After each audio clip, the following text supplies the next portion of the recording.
নমস্কার, welcome back খামার diary channel with another new recipe.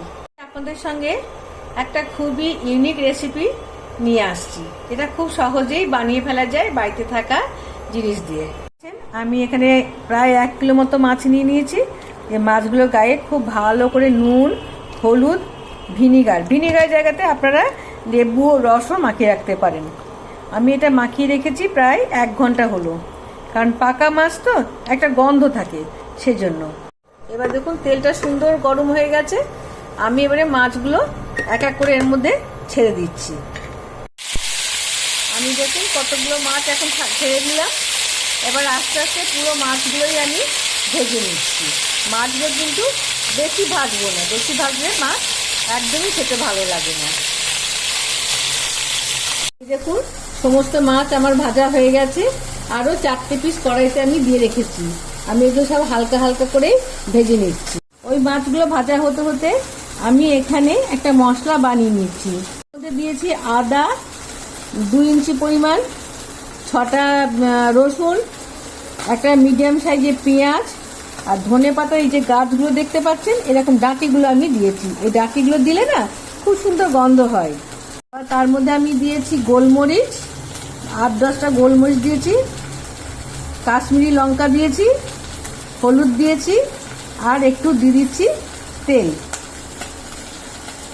এই দিয়ে মশলাটাকে আমি ব্লেন্ড করে নিয়ে আসছি। তারপর আবার আমি কড়াইয়ে তেল নিয়ে নিয়েছি, নিয়ে তার মধ্যে আগে থেকে কেটে রাখা একটা মাঝারি সাইজের পেঁয়াজ এর মধ্যে দিয়ে দিলাম। এবার দেখুন মাছগুলো আমি হালকা করে ভেজে নিয়েছি। এবার মিক্সিতে ব্লেন্ড করে আনা মশলাটা এখানে দিয়ে দিচ্ছি।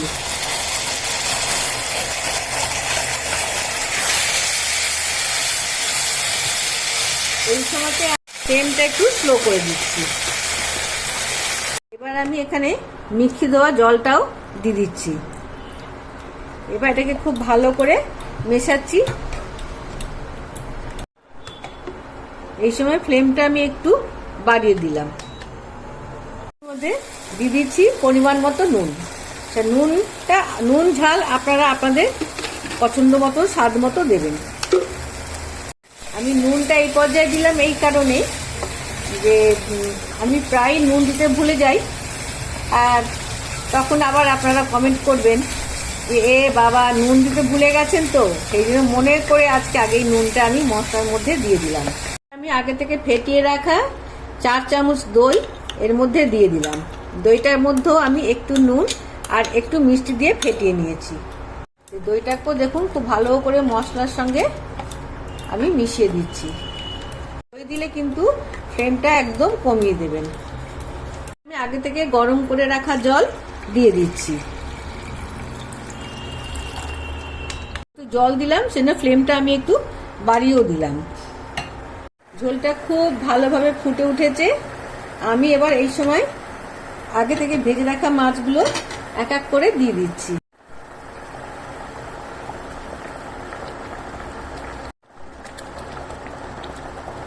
দেখুন সমস্ত মাছ আমার দেওয়া হয়ে গেছে। এবার মাছ ভাজার তেলটাও এর মধ্যে দিয়ে দিচ্ছি, কারণ কিচেনের কোনো জিনিসই আমরা নষ্ট করব না। ঢাকা দিয়ে দিলাম মাছগুলোতে। এই সময় ফ্লেমটা আমি একটু কমিয়ে দিয়েছি। এই দেখুন বন্ধুরা হয়ে গেছে। এবার আমি এর ওপর দিয়ে আমার একটা সিক্রেট গরম মশলা বানানো হয়েছে বাড়িতে, আমি সেটাকে দিয়ে কিছুক্ষণের জন্য ঢেকে দেবো, পুরো রান্নার মধ্যে ছড়িয়ে যায়। এবার আমি গ্যাসটাকে অফ করে দিলাম, ফিরে আসছি রেডি হলে। ঠিক আছে, এবার আমি মাছগুলো সব আস্তে আস্তে এই প্লেটের মধ্যে তুলে নিচ্ছি।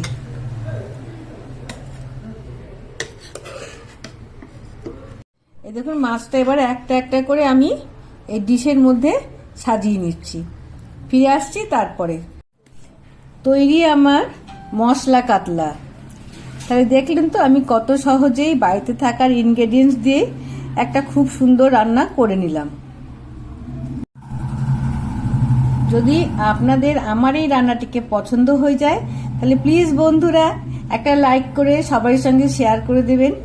আপনাদের একটা লাইক আমাকে এই কাজ করতে আরো উৎসাহ যোগায়। আপনাদের সবাইকে অজস্র ধন্যবাদ। কারণ আপনাদের সহযোগিতার জন্যই আজ আমি এত দূর আসতে পেরেছি। যাচ্ছেন কোথায়? সাবস্ক্রাইব অন্তত করেন, সাবস্ক্রাইব করে পাশে রাখা বেল আইকনটিকে প্রেস করে দেবেন। তাই যখনই আমি এরকম কোনো রেসিপি নিয়ে আসবো সবার আগে আপনারা নোটিশ পেয়ে যাবেন। তাহলে আবার দেখা হচ্ছে বন্ধু, টাটা। ততক্ষণ আপনারা সুস্থ থাকুন, ভালো থাকুন, আমার সাথে থাকুন।